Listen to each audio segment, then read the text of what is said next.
Hi ಸ್ನೇಹಿತರೆ, ನಮಸ್ಕಾರ. ದಿನಕ್ಕೊಂದು ಕತೆಗೆ ನಿಮಗೆ ಸ್ವಾಗತ ಸುಸ್ವಾಗತ. ಸ್ನೇಹಿತರೆ, ಇವತ್ತಿನ ಕತೆ ಒಂದು ಅದ್ಭುತ, ಒಂದು ಬದುಕಿನ ದಾರಿ ತೋರಿಸುವ ಕಥೆಯಾಗಿದೆ.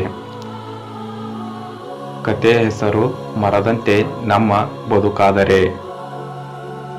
ಅಲ್ಲೊಂದು ದೊಡ್ಡದಾದ ಅರಳಿ ಮರವೊಂದು ಬೆಳೆದು ನಿಂತಿತ್ತು. ಅನೇಕ ಸಣ್ಣ ಪುಟ್ಟ ಮರ, ಗಿಡ, ಬಳ್ಳಿಗಳು ಅರಳಿ ಮರದ ಅಕ್ಕಪಕ್ಕದಲ್ಲಿ ಬೆಳೆದು ನಿಂತಿದ್ದವು. ಒಂದ್ಸಲ ಭಾರಿ ಬಿರುಗಾಳಿ ಬೀಸಿತು. ಆಗ ಅರಳಿ ಮರ ಮಾತ್ರ ಆ ಬಿರುಗಾಳಿಗೆ ಮೈಯೊಡ್ಡಿ ಗಟ್ಟಿಯಾಗಿ ನಿಂತಿತು. ಅದರ ಸುತ್ತಮುತ್ತಲಿದ್ದ ಮರ, ಗಿಡ, ಬಳ್ಳಿಗಳು ಬಿರುಗಾಳಿಗೆ ಸಿಕ್ಕಿ ಧೂಳಿಪಟವಾಗಿ ಬಿಟ್ಟವು.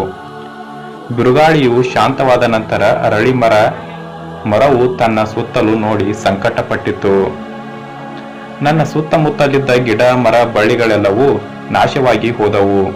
ನಾನು ಬಿರುಗಾಳಿಯ ಹೊಡೆತಕ್ಕೆ ಗಟ್ಟಿಯಾಗಿ ನಿಂತ ಕಾರಣದಿಂದ ಬದುಕುಳಿದು ಬಿಟ್ಟೆ. ನಾನೊಬ್ಬನೇ ಒಂಟಿಯಾಗಿ ಹೀಗೆ ನಿಲ್ಲುವುದರಿಂದ ಏನು ಉಪಯೋಗವಿದೆ ಎಂದುಕೊಂಡಿತು. ನಾನು ಬಿರುಗಾಳಿಗೆ ಸಿಕ್ಕಿ ನೆಲಕ್ಕುರುಳದಿದ್ದರೆ ಚೆನ್ನಾಗಿರುತ್ತಿತ್ತು ಎಂದು ಅದು ಮನಸ್ಸಿನಲ್ಲೇ ಕೊರಗಿತು. ಹೀಗೆಯೇ ದಿನಗಳು ಉಳಿದವು. ವಸಂತ ಕಾಲ ಪ್ರಾರಂಭವಾಯಿತು. ಅರಳಿ ಮರವು ಚಿಗುರಿ ಹಚ್ಚ ಹಸಿರಿನಿಂದ ಕಂಗೊಳಿಸುತ್ತಿತ್ತು. ಅರಳಿ ಮರದಲ್ಲಿ ಆಟವಾಡಲು 2 ಅಳಿಲುಗಳು ಬಂದವು.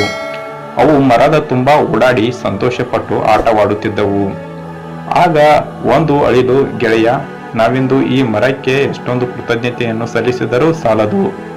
ಈ ಮರವಿಲ್ಲದಿದ್ದರೆ ಅಂದು ಬಿರುಗಾಳಿಗೆ ಸಿಕ್ಕಿ ನಾವಿಬ್ಬರೂ ನಾಶವಾಗಿ ಹೋಗುತ್ತಿದ್ದೆವು. ಈ ಮರದ ಕೊಠರಿಯಲ್ಲಿದ್ದು ನಾವಿಬ್ಬರೂ ಬದುಕಿ ಉಳಿದೆವು ಎಂದು ಇನ್ನೊಂದು ಅಳಿಲಿಗೆ ಹೇಳಿತು.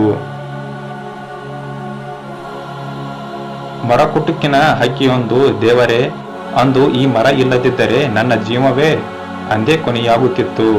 ರಕ್ಷಣೆ ಕೊಟ್ಟ ಈ ಮರಕ್ಕೆ ನಾವಿಬ್ಬರು ಜೀವನ ಪೂರ್ತಿ ಕೃತಜ್ಞತರಾಗಿರಬೇಕು ಎಂದು ತನ್ನ ಹೆಂಡತಿಗೆ ಹೇಳಿತು. ಕೊಠರೆಯೊಂದರಲ್ಲಿ ವಾಸವಾಗಿದ್ದ ಮೊಲವೊಂದು, ಅದು ತನ್ನ ಜೀವ ಉಳಿಸಲು ಈ ಮರವೇ ಕಾರಣವೆಂದು ಹೊಗಳಿತು.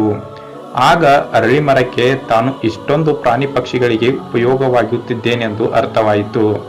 ಅರಳಿ ಮರವು ಆಗ ತನ್ನಲ್ಲಿ ಹೀಗೊಂದುಕೊಂಡಿತು, ಇದುವರೆಗೆ ಒಂಟಿಯಾಗಿ ನಿಂತು ಬಿಟ್ಟಿದ್ದೇನೆಂದು ಸಂಕಟಪಟ್ಟಿದ್ದೇನಲ್ಲ. ಈ ಪ್ರಾಣಿಗಳೆಲ್ಲವೂ ನನ್ನ ಮಕ್ಕಳಿದ್ದ ಹಾಗೆ. ಅವುಗಳಿಗೆ ಸಹಾಯ ಮಾಡಲು ಸಿಕ್ಕಿದ್ದು ದೊಡ್ಡ ಭಾಗ್ಯ ಎಂದುಕೊಂಡ. ಅರಳಿ ಮರ ಹೆಮ್ಮೆ ಪಟ್ಟಿತು.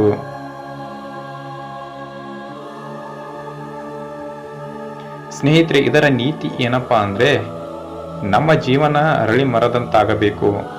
ಸಿಕ್ಕಿದಲ್ಲಿ ಸಂತೋಷಿಸಿ ಅದರಲ್ಲಿ ತೃಪ್ತಿಗೊಂಡು ಆನಂದಿಸಬೇಕು. ನಮ್ಮ ಜೀವನವು ಇತರರಿಗೆ ಉಪಯೋಗವಾಗಬೇಕು ಎಂಬುದೇ ಈ ಕಥೆಯ ಆಶಯವಾಗಿದೆ. ಸ್ನೇಹಿತರೆ, ಈ ಕಥೆ ಇಷ್ಟ ಆದರೆ ಒಂದು ಲೈಕ್ ಮಾಡಿ ಮತ್ತು ಈ ಕಥೆಯ ಬಗ್ಗೆ ನಿಮ್ಮ ಅನಿಸಿಕೆಯನ್ನು ಕಮೆಂಟ್ ಮಾಡಿ. ಮತ್ತೆ ಮುಂದಿನ ಕಥೆಯಲ್ಲಿ ಸಿಗೋಣ. ಧನ್ಯವಾದಗಳು.